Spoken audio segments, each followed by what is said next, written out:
сонгодог хөгжмийн сан.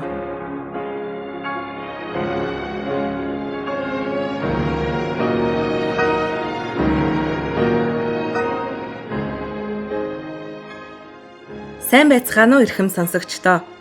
Сонгодог хөгжмийн сан нэвтрүүлгийн энэ дугаараар Грэммийн 3 удаагийн шагналт, ЮНЕСКОгийн сайн санааны элч, Испани алдарт дуурийн дуучин Монсеррат Кабалейн амьдрал, уран бүтээлийн тухай цувралын төгсгөлийн хэсгийг хүргэхээр бэлтгэлээ.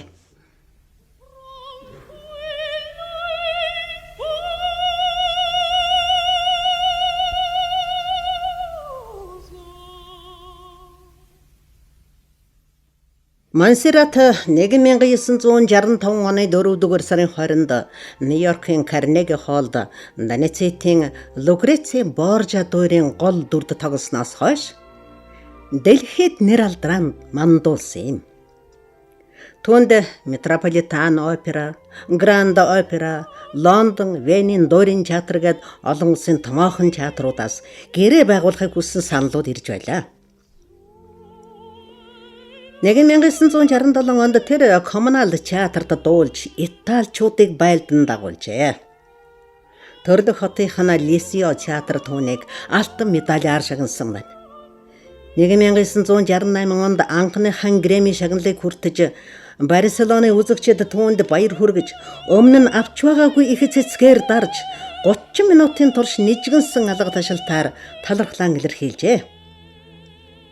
1969 оноос Монсеррат Миланы Ла Скала театрт ажиллах болж дэлхийн шилдэг дуучин болгон улам баталгаажсан юм.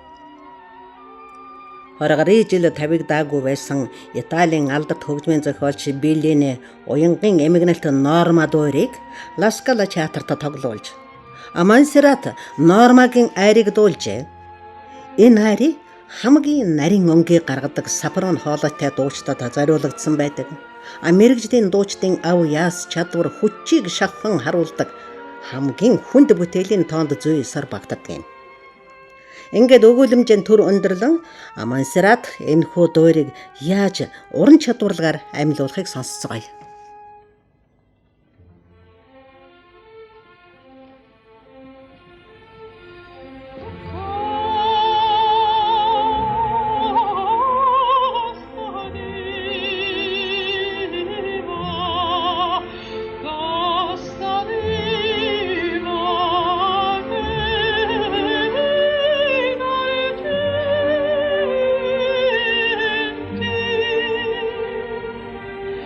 Oh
1974 онд тэрээр Ла Скала театрынхантайгаа Москвад ирж анх удаа Оросын үзэгчдтэй танилцжээ. Тухайн үед их театрын захиргаа үзэгчдтэй хандаж дуурийн дундуур Монсерратыг дуулж дууссаны дараа алга ташихгүй байхыг хүсээд театрынхан том гоёмсог гэрлийн бүрхүүлүүд унчхаж магадгүй гэж анхааруулсныг одоо хүртэл Испанид домог болгон ярьдаг сонирхолтой түүх бий. Энэ онд бас нэг баярт үйл явдал тохиолоо. Тэрээр Италийн алдарт хөгжмийн зохиолч Пучини Ла Бохем дүрийн Мимигийн аригаар дахин Грэммийн шагнал. Дараа нь 1975 онд Австрийн хөгжмийн зохиолч Моцартын Коси фан Дутте дүрийн Фьордилигийн аригаар 3 дахь удаага Грэммийн шагнал хүртэж үнэмлэхүй амжилт үзүүлсэн юм. Түүний хөнгөн гоёмсог чадварлаг дуу хоолойнд үзэгчид өөрийн ирэхгүй татагддаг. Тэр бол дуулсан дүр бүхнээ шилдэг болгон амьлуулдаг маш хөдөлмөрч нихур нямба эмэгтэй. Одоо хамтдаа түүний дуулснаар Фьордилигийн ариг сонсоцгоё.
Нэг удаа Монсеррат шуудангаар илгээмж хүлээн авчээ.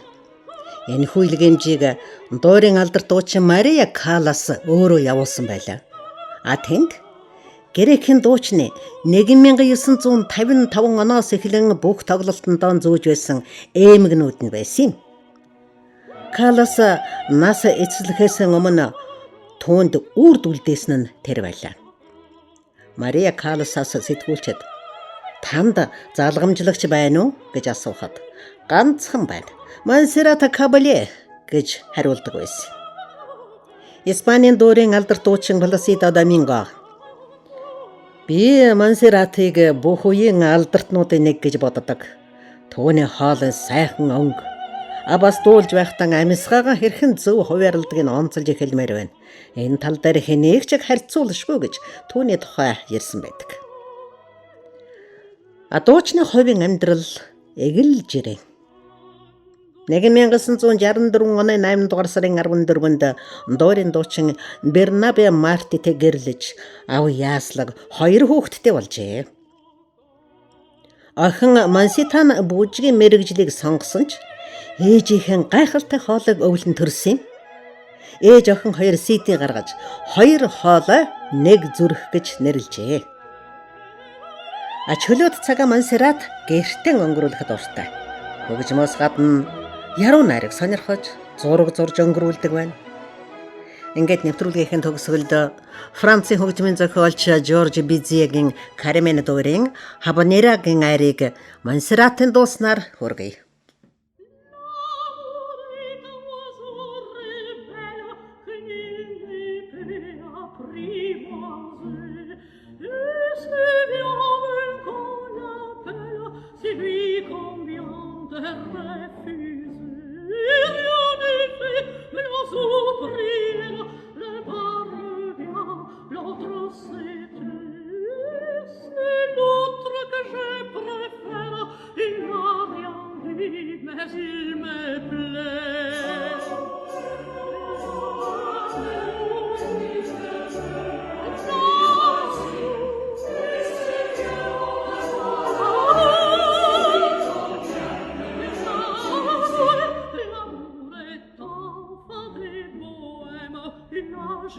Jamais connu de loi, si tu ne m'aimes pas, je t'aime. Si je t'aime, prends garde à toi. Si tu ne m'aimes pas, si tu ne m'aimes pas, je t'aime. Et si je t'aime, si je t'aime, prends garde à toi.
Сонгодог хөгжмийн сан нэвтрүүлгийн энэ дугаараар Грэмийн 3 удаагийн шагналт ЮНЕСКОгийн сайн санааны элч Испани алдарт дуурийн дуучин Монсеррат Кабалейн амьдрал уран бүтээлийн тухай цувралын төгсгөлийн хэсгийг сонсголоо. Нэвтрүүлгийн редактор Солонго, найруулагч Саран Туяа, нэвтрүүлэгч Билгээ.